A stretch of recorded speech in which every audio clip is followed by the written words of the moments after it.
I am David, and tonight I want to take you to Babylon, a metropolis that understood desire as both art and discipline. People remember its walls, its blue glazed gate, its river barges, and the towering ziggurat that rose above the floodplain.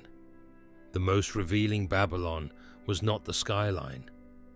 It was the private world behind doors, where perfume, musicianship, and careful timing shaped attraction long before anyone dared to speak it aloud. We often imagine ancient life as rough and simple. Babylon was complicated.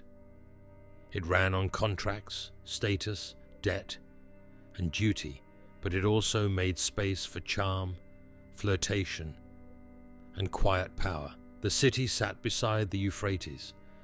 Traders arrived with cedar, copper, wool, dyes, and spices. In the marketplaces, you could hear stallholders calling, water poured into jars, and sandals scuffing stone. As the sun fell, the air changed.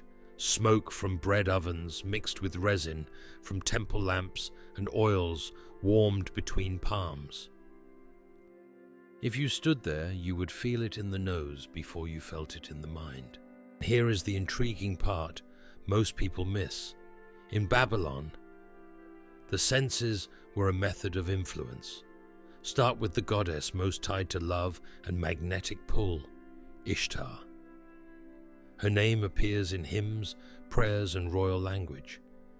To speak of her was to speak of force, not a gentle force, but the kind that makes a ruler pace in the dark.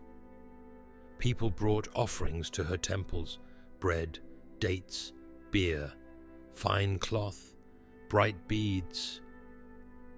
They asked for calm in the home, for a good match, for a bond that would not break. Some poems praise union with bold warmth, while other sources warn that desire can scorch when it has no shape. That mix is revealing. Babylon did not deny desire. It respected it, and it tried to guide it. Now walk with me into a Babylonian house. A high wall keeps the street out.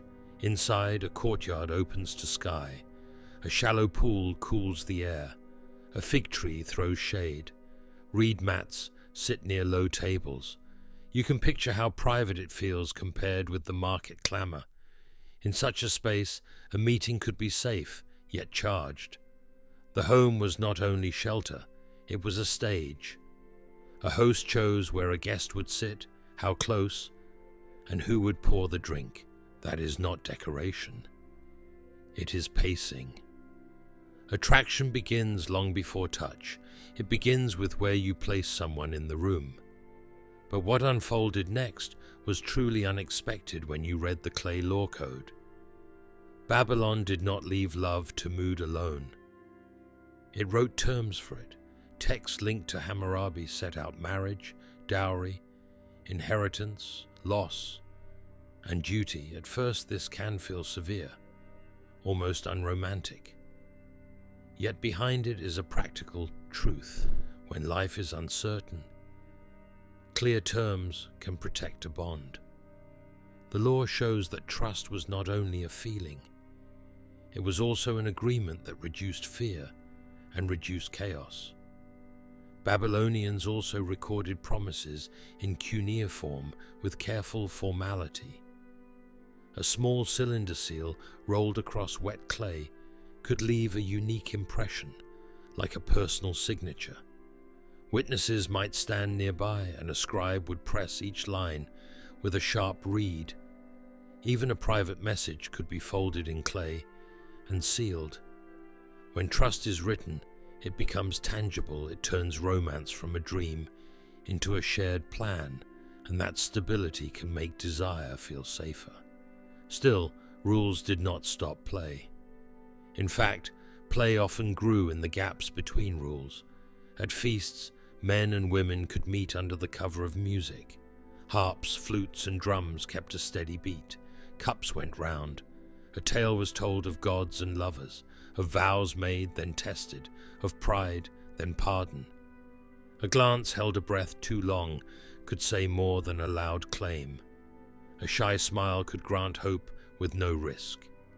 In a world where a wrong move could bring shame, skill lived in the small moves.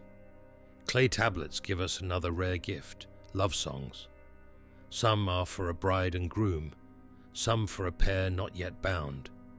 They speak of lips like fruit, of arms like vines, of the wish to be near as night falls.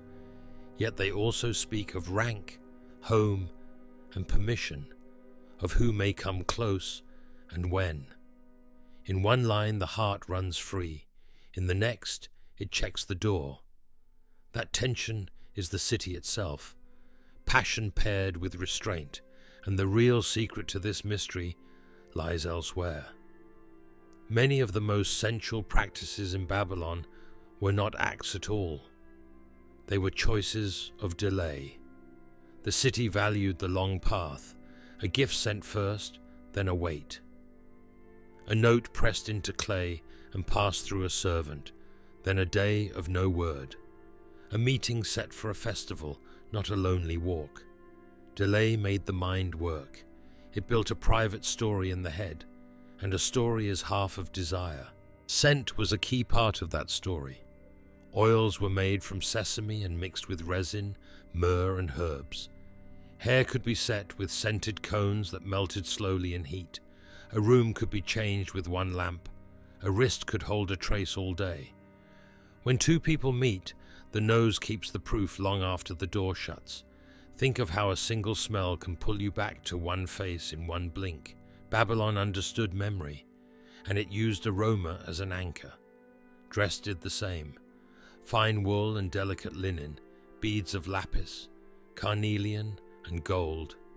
Not too much, but placed to catch lamplight in measured flashes.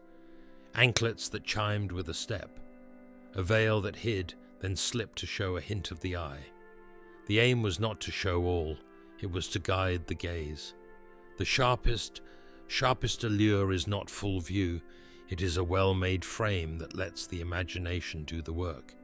Now there is a hard topic that needs calm words. Some later writers, and later rumors, claim that Babylon had fixed rites of sex inside temples. The record is mixed. Accounts differ, and some tales may be myth or hostile gossip.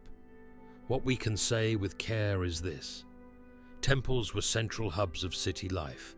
They held wealth, food stores, music, learning, and ritual.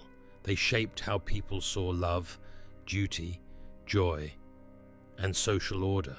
When a city ties love to the divine, even in hymn and ceremony, it gives desire a weight that can steady it or intensify it, depending on the person.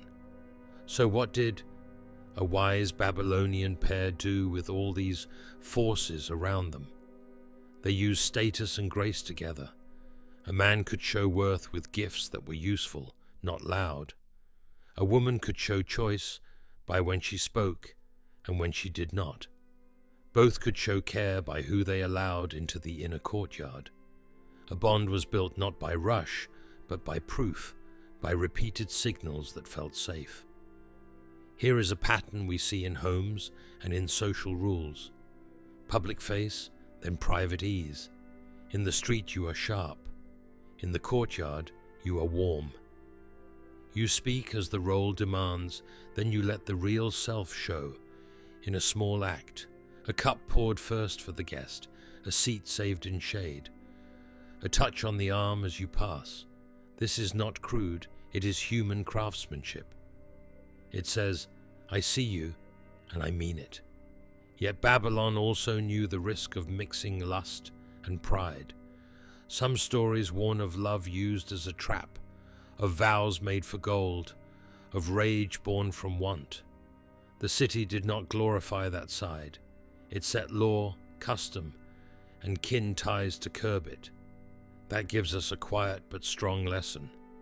The safest charm sits on a base of care, not on ego. As the night went on, lamps fell low, talk grew soft. A pair might step to a roof to feel the breeze off the river. In the far dark, the ziggurat rose like a stair toward the stars. The metropolis hummed, yet the rooftop felt motionless. In that stillness, a bond could form. Not by force, not by haste, but by shared calm. If you have felt that calm with someone, you know why it lasts. So what do we take from Babylon, with its lore, songs, scent, and hush? Set the stage. The place you meet becomes part of the story. Use the senses with taste. Light, smell, and sound can turn a moment into memory. Guard the bond with clear terms so desire feels safe, and do not fear delay. A slow burn can be deeper than a flash. If any of this made you think of your own life, tell me what part hit most. Was it scent, delay, or the way a room can steer a heart? If you found this tale worth your time, tap like, share a thought in the comments, and join me for the next one. The past is not dead, it is a mirror, and it still shows us what we want.